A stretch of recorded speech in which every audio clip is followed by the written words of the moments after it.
It's 1 in the morning in Ramadi, where Iraqi troops have fled the city and it's been seized by ISIS. In Antarctica, time is apparently running out for a 10,000-year-old ice shelf. NASA says it could disappear in just 5 years.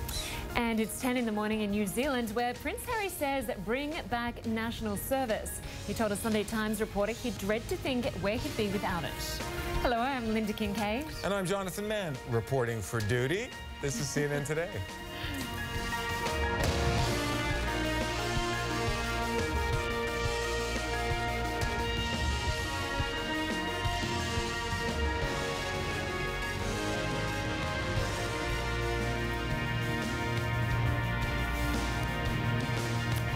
In a major victory for the terrorists, ISIS has taken full control of the Iraqi city of Ramadi after days of intense fighting. The city fell to the militants Sunday after Iraqi forces reportedly retreated from a strategic military base. A high-ranking security official and the city's mayor said ISIS militants had detonated a series of car bombs to advance. But officials say the fight for the city is far from over. An Iraqi police commander said he was heading there with a huge force to, in his words, cleanse Anbar province from terrorist gangs. And the Iraqi Prime Minister is also preparing to send in reinforcements. Journalist Mitchell Prothero joins us now from Erbil in northern Iraq. You've been following this closely. What happened? Just 24 hours earlier, the Iraqi forces were announcing they were advancing into the city.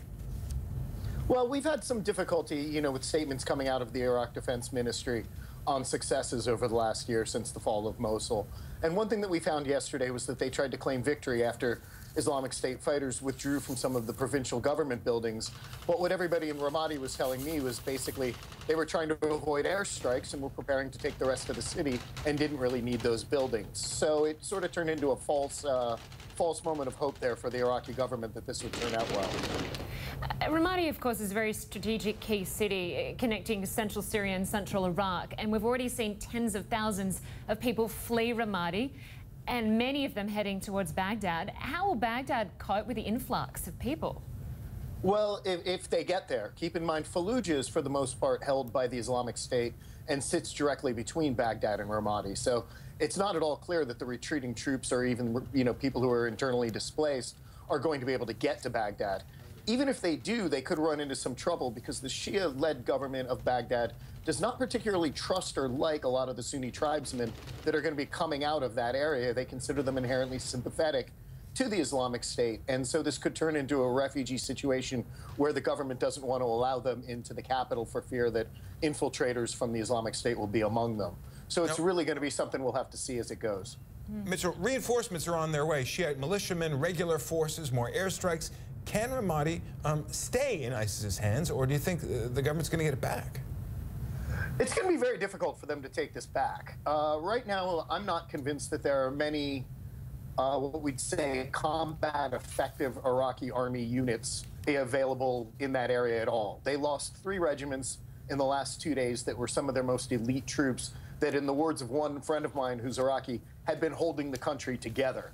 And these guys had basically broken and run for it today. Shia militias going into Ramadi is going to be a whole new can of worms for both the government and for the local population. These are 2 groups of people that do not like or trust each other. And the Shia militias have not shown a particular ability to fight outside of their own areas.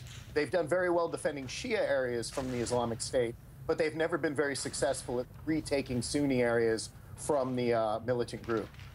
Mitchell Prothero, thanks very much. Thanks, Mitchell.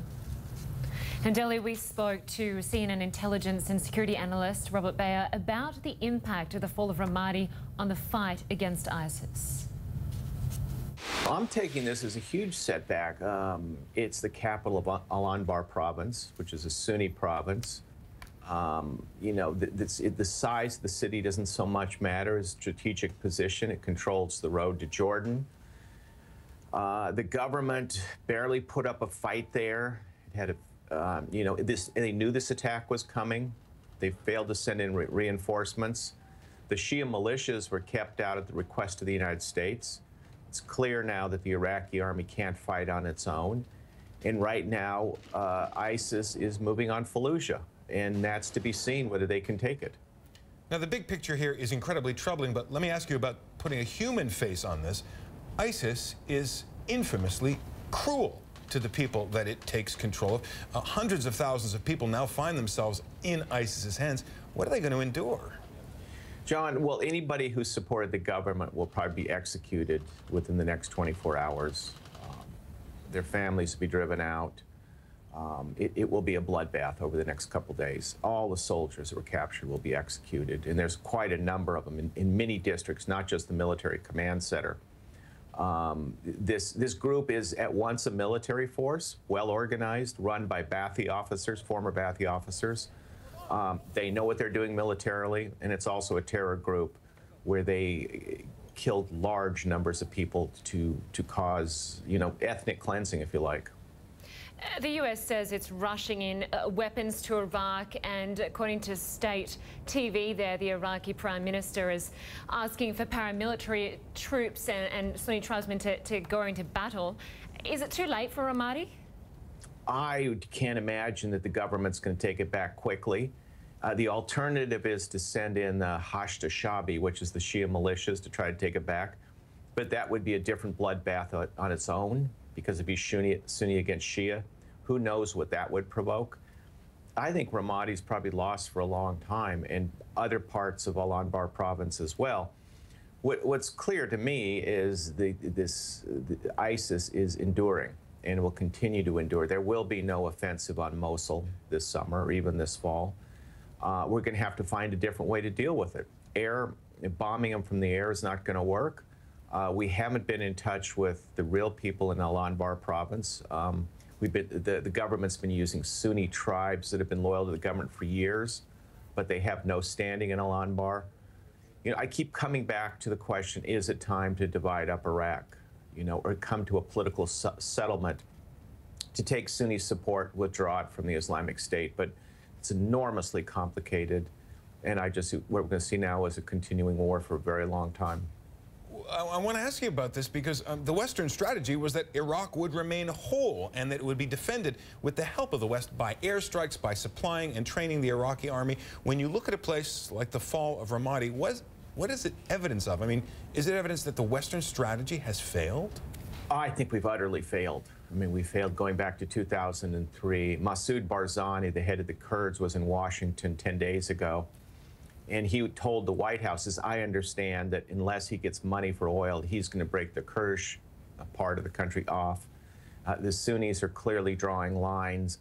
I just don't see Iraq coming back together. No matter how many weapons we send, what sort of air support we provide, it's a lost cause.